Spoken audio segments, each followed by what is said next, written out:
자격증 공부하려고 교보를 가던 영풍문고를 가가지고 책을 보잖아요. 아, 사기가 싫어, 사기가. 다 이 모양들이야, 다. 또 양은 또 너무 많아도 두께가 막 이만해요, 이만해. 그리고 또 너무 무겁고 뭐 도대체가 뭐 중구난방 머리가 아픕니다.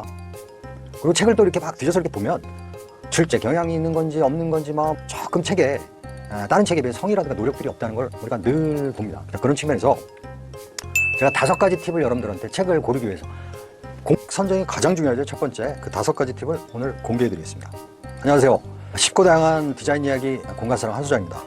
자격증 고민종교 시리즈 이제 2번째로 이번 시간은 실내건축기사 산업기사 자격증 우리가 필기수험서 구매 팁에 대해서 여러분과 같이 공부해가는 시간을 갖겠습니다. 순서는 뭐 이렇게 되고요. 자격증이 22년 이후에 바뀌었죠. 그래서 문항도 바뀌고 80문항에서 60문항으로 또 바뀌고 과목도 축소돼서 좀 쉬워질 줄 알았는데 뚜껑을 열어보니 제외된 게 있지만 일부 추가된 게 있고 그러다 보니까 공부의 범위라든가 공부의 방식, 공부의 깊이가 사실은 줄어든 게 아니고 선택과 집중이 더 필요한 쪽으로 많이 바뀌었다는 거 들으셨습니다. 평가 및 합격률은 기본적으로 자격증은 60점이에요. 60점. 그러니까 우리가 아무리 뭐 100점 맞아서 박수 치는 사람도 없다고 그랬죠. 합격률은 필기가 50%, 이 그 50%는 우리가 보통 공부한 사람들 입장에서 보면 한 20%에서 25%도 올립니다. 그러니까 70%, 75% 된다고 보시면 돼요. 실기는 64%예요. 그러니까 필기를 합격한 사람은 거의 실기 같은 게 20% 올리면 84% 정도 들어간다고 보면 됩니다. 그래서 점수 목표를 항시 70점으로 맞아야 된다. 60점에 우리가 커트라인이니까 70점을 기준으로 우리가 과목당 20문제 중에 14문제와 맞힐 득점을 가지고 해야 된다. 왜? 여기 보시는 거와 마찬가지로 늘 나오던 문제들이 많이 나와요. 이거 하나, 뭐 몇 년이에요? 이거 하나, 둘, 셋, 넷, 다 7개. 7번 전수 이렇게 나오는 경우도 있잖아요. 그렇기 때문에 이 70점 목표에 맞춰서 공부를 해야 되는 겁니다. 근데 지금 현실은 서점에 가보면 다 똑같이 몇 년 동안 옛날에 건축이든 뭐든 보면 다 똑같은 디자인으로 참 일관성 있어요. 이런 거 보면, 그죠? 디자인에 대해서 관심 없이. 자, 필기. 이 방대한 내용을 너무나 두꺼워. 책이 막 이렇게 두꺼워. 그래서 또 사자마자 막 분철에 그것도 샀는데 또 분철하고 스프링 하는데 또 이틀 걸려요. 또 그거 찾으러 가는데 못 찾아가지고 또 3일, 또 일주일 또 버리는 거야. 그리고 많은 기출문제. 하다 보니까 너무 많아. 공부할 게. 우리 70점 맞아야 되는데 이렇게 두껍게 공부할 필요가 없단 말이에요. 자, 2번째는 너무 무겁다. 두꺼우니까 무겁지. 그 문제가 모든 우리 실내건축 수험서가 건축 전공, 그러니까 건축 기사를 썼던 분들이 썼기 때문에 여기 범위 아닌 것도 그냥 이것도 나올 수 있겠죠, 이것도 나올 수 있겠어. 이 건축 기사 책을 근간으로 작성하다 보니까 굉장히 두꺼워진 거야. 우리 쪽에서 빼줘야 될 것들 많이 걸러줘야 되는데 그러다 보니까 쓸데없이 책들이 막 두꺼워지는 현상들이 지금까지 벌어졌던 것 같아요. 자, 수험 범위 이상의 필요 이상의 많은 이론과 문제가 수록됐다는 게 문제고, 3번째, 제일 중요한 거죠. 어떻게 보면 실내 건축을 제대로 공부한 사람의 어떤 저장과, 그렇지, 목표에 맞는, 우리가 70점에 맞춰서 교재를 만들어야 되는데 그거에 맞는 교재인가.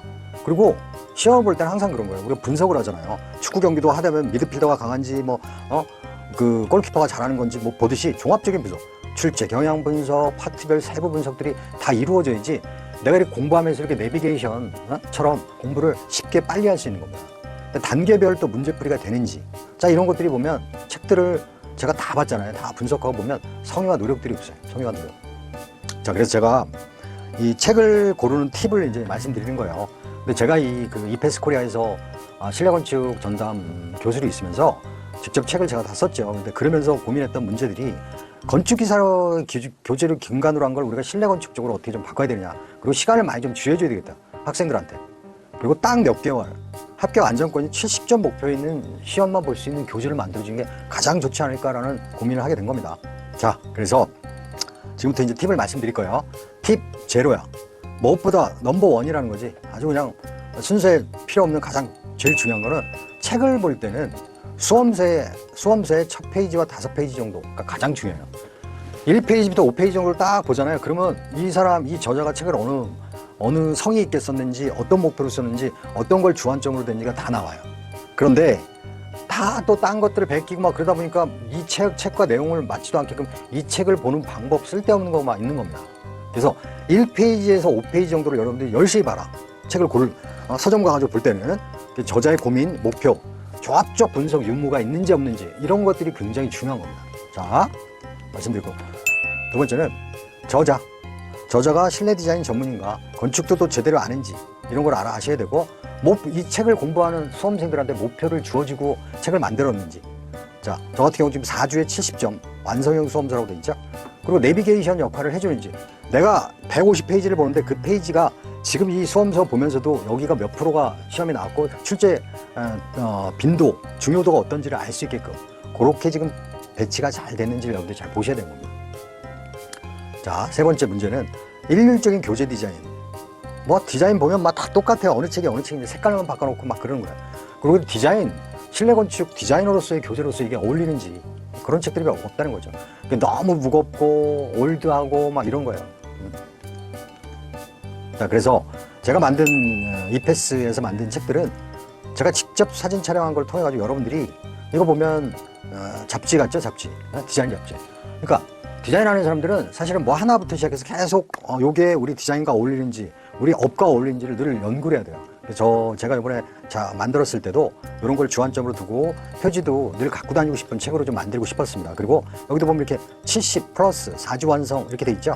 그런 부분들을 앞부분부터 시작해서 여러분들한테 딱 목표를 심어드리는 거예요. 다 그런 식으로 산업기사책도 그렇게 한 겁니다. 자, 그리고 출제 경향, 비중, 자료 분석 이런 것들이 너무 없어요. 어떤 책은 처음에 인사말 누구누구 감사합니다 이 책을 써주는데 그런 거 다 필요 없고, 이 책이 어떤 비중이 있고 어떻게 출제 경향이 돼 있고 여러분들이 공부를 어떻게 되는지 이런 것들이 되게 중요하잖아요. 자격증의 어떤 T맵의 역할을 좀 해줘야 된다. 그래서 이 타 교재와의 어떤 관계점들을 이 공부를 했을 때 뭐 이런 효과에 대한 것들을 썼죠. 합격을 위한 가이드라인, 그리고 과목별 출제 경향들이 세부적으로 이렇게 나와 있습니다. 그리고 혼자서 공부할 수 있는 셀프 스터디를 하기 위한 플래너도 제공돼 있고, 파트에 들어가면 그 파트에 들어가서도 챕터 1은 몇 프로 44%가 나왔고, 챕터 2는 43%가 나왔고, 3는 10% 이렇게 중간중간에 내가 공부하면서도 비중을 아셔야 돼요. 비중. 그리고 또 챕터 1에 들어가면 최근 10년간 몇 문제가 나왔고 몇 프로의 비중이 있는가, 또 섹션으로 들어가면 섹션은 또 몇 프로가 나오는지, 이런 식으로 다 분석이 된 책을 보는 것과 책이 안 된 걸 보는 것과는 차이가 엄청나게 있다는 겁니다. 여러분들 책을 고를 때. 자, 그리고 이걸 책을 구입한다고 해도 사람들이 뭐 인강도 듣기도 하고 셀프 스터디도 하고 그러지만 이걸 다 읽질 않아요. 힘들거든. 그래서 일부러 시험에 많이 나오는 것만 이렇게 꼭 외워야 되는 거 볼드 처리 해놨어. 근데 이걸 제가 책을 써보면 알지만 이 볼드 처리를 하는 게 그 성의가 없으면 절대 못합니다. 이거 막 또 책 출판하는 쪽이랑 이 오류 나가지고 편집하는데 시간 많이 걸리는 그런 현상이 있음에도 불구하고 공부하기 편하라고 이렇게 다 볼드 처리를 해놔가지고 이런 것만 비중 있게 보시면 또 되는 겁니다. 자, 그리고 반복적인 문제풀이. 이론 끝나면 바로 핵심 문제가 나와요. 예제가 가장 많이 빈도가 많이 나왔던 거 첫 번째로 풀어보고, 두 번째는 그 파트가 끝나면 바로 핵심 기출 문제가 또 나오고, 그리고 끝난 다음에는 또 관연도 기출 문제를 또 묶어놔가지고 쭉 한번 모의고사식으로 풀어보는 거예요.